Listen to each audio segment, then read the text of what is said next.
Nous, on a choisi l'agriculture biologique.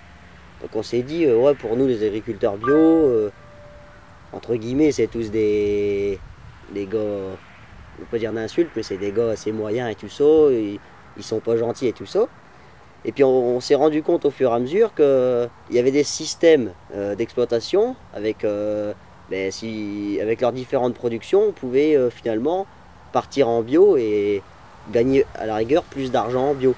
Je me suis rendu compte que le fait d'être 100% en herbe, c'était super intéressant de faire du bio, parce que de l'herbe, qu'elle soit bio ou qu'elle n'y soit pas, au final, ça revient au même. Sauf que, parce qu'une pâture, en général, on ne met pas beaucoup de produits chimiques. Tout ce qu'on peut mettre à la rigueur, c'est des engrais. Mais les engrais, on peut les obtenir grâce à du fumier et tout ça. Ça, on a le droit de les mettre. Donc c'est intéressant financièrement de faire du bio quand on est en 100% herbe, parce que le lait va être payé plus cher, donc une meilleure rémunération. Et le gars qui est en viande, c'est pareil, ça peut être intéressant. On s'est rendu compte aussi parce que certains profs nous l'ont dit et c'est seulement là qu'on s'en rend compte. Enfin, on pense comme nos parents en fait. Nos parents, ils nous ont éduqués sur certaines idées. On reste sur ces idées-là. On n'essaye pas d'aller voir ailleurs comment est-ce que c'est. On croit toujours que c'est mieux chez nous, les autres c'est pas très bien, mais en fait il y a plein de bonnes choses à avoir chez les autres, c'est ça qui est intéressant.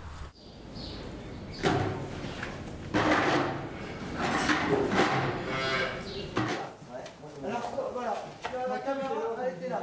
Maintenant ce qu'on va faire, c'est que... Chez nous c'est pas du tout le même système de production, c'est beaucoup plus de culture. 75% de culture contre 25% d'élevage, donc c'est impossible de faire une ferme bio en culture pour moi. On produit des pommes de terre, pour McCain, c'est des contrats.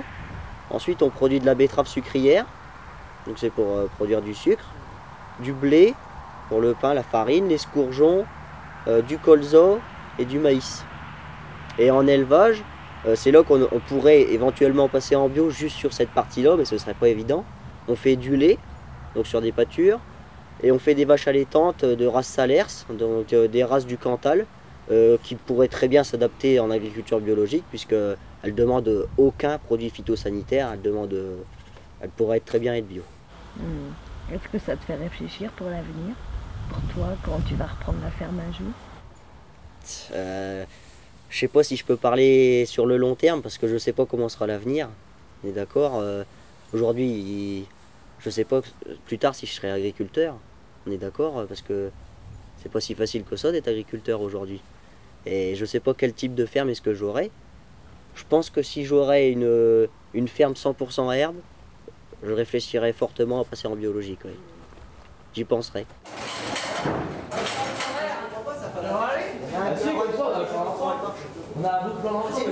Dis bonjour à la caméra. Le rack. Il y a la vente directe par exemple, qui moi m'intéresserait. Là, cette année on vient de passer en vente directe, là c'est tout nouveau, ça fait un mois qu'on y est. Alors on vend des pommes de terre au détail. Alors ça demande énormément de main d'œuvre, une organisation de travail qui doit être impeccable. Mais quand on regarde l'argent qu'on rentre, par rapport à vendre ça à des industriels, le circuit court, la discussion avec les gens, ça c'est super important. Rien que pour nous, c'est génial de voir plein de gens discuter. La vente directe, je peux vous dire que ça apporte plein de bonnes choses. Juste un inconvénient, c'est la main d'œuvre.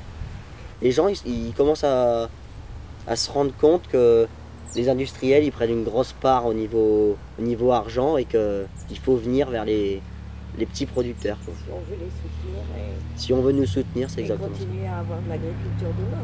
On a passé d'un système où l'agriculture, elle avait beaucoup de monde dans les fermes, on voyait beaucoup de monde, la main d'œuvre, les gens qui venaient acheter du lait, les gens qui venaient acheter du blé, de la paille, etc. Puis d'un seul coup, avec la surproduction, passer au système intensif, on n'a plus vu de tout ça. La mécanisation qui est arrivée, ça n'a rien arrangé, plus d'ouvriers, les tracteurs qui sont là pour remplacer. Et aujourd'hui, on se rend compte qu'avec ces systèmes-là, on n'a pas forcément fait que du bien. Et qu'on a renfermé un peu les agriculteurs de leur côté. Il n'y a plus eu de dialogue.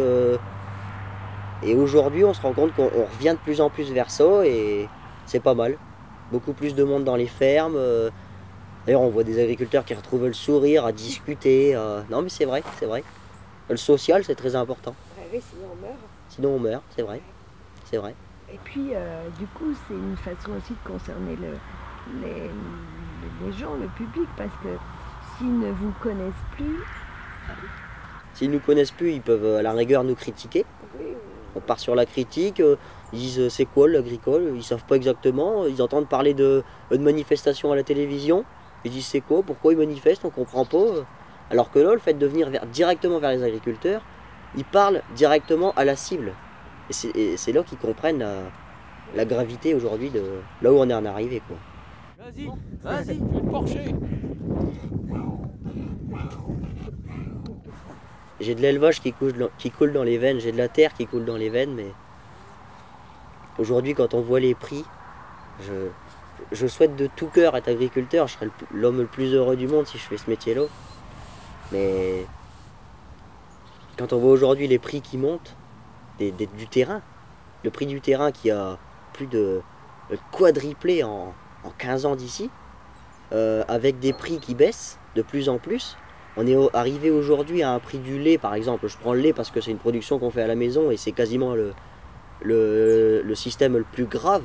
C'est là qu'on est arrivé vraiment dans le plus bas, on est dans un trou. On est arrivé aujourd'hui à 20, 25, 26 centimes du litre. Je ne sais pas si vous vous rendez compte.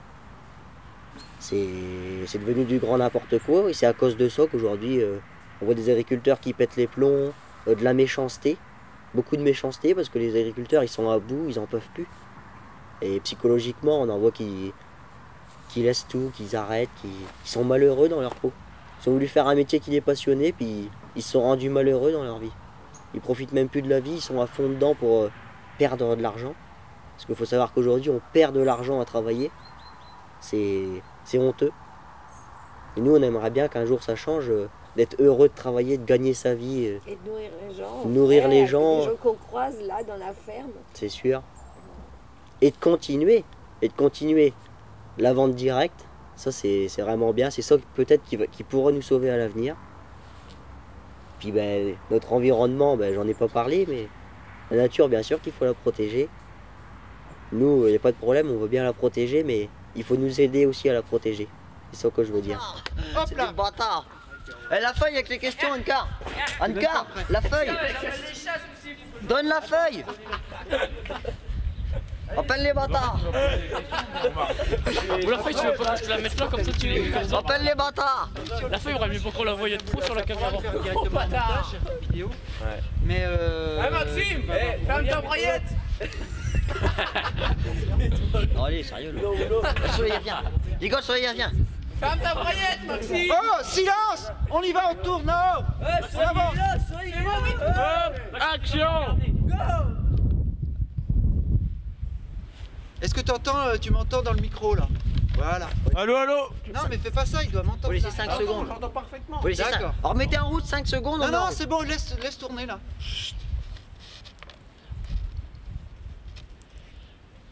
Pouvez-vous vous présenter ainsi que votre exploitation et le parcours scolaire et professionnel?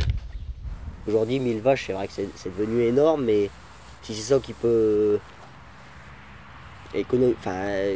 si c'est ça qui peut nous aider financièrement, d'en avoir beaucoup, ben, ce sera la solution. En même temps, tu vois, c'est deux systèmes opposés quasiment.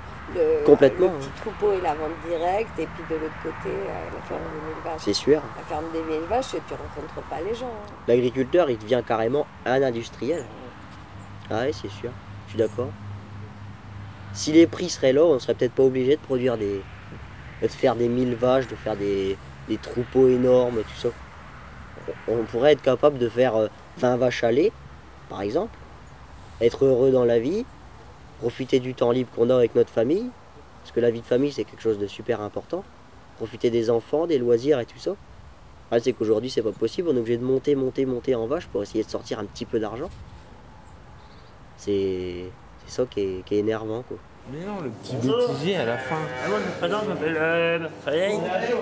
Je suis chez Agri Leclerc, je vends des produits phyto dans les fermes bio. Moi c'est Frédéric aussi. Moi je suis vendeur de matériel Kuhn. Si vous avez vu, Kuhn. Je voulais vous remercier pour le projet, parce que ben, j'ai trouvé ça intéressant. Non mais je tiens à le dire quand même. J'ai trouvé ça intéressant. Au début, on disait oh, ils vont venir nous embêter avec leur projet. On a le BEPA à passer, donc les examens et tout ça, ils vont venir nous embêter avec ça, ça nous intéresse pas. On connaît ça déjà on connaît déjà tout ça par cœur, on n'a rien à faire. Puis en fait, on s'est rendu compte, on s'est engueulé et tout ça, il y a eu des tensions, hein, je vous le dis pas. Ça a crié et tout ça, mais on a quand même réussi à s'entendre et à faire quelque chose de bien. Parce qu'aujourd'hui, on a fait quelque chose de pas mal, avec tous des suites d'interviews et tout ça, on a su faire un beau petit film, j'ai envie de dire. Et s'il y a d'autres élèves qui pourraient être intéressés, qu'ils le fassent, je le conseille. Ils découvriront plein de choses, ils seront intéressés, faites-le.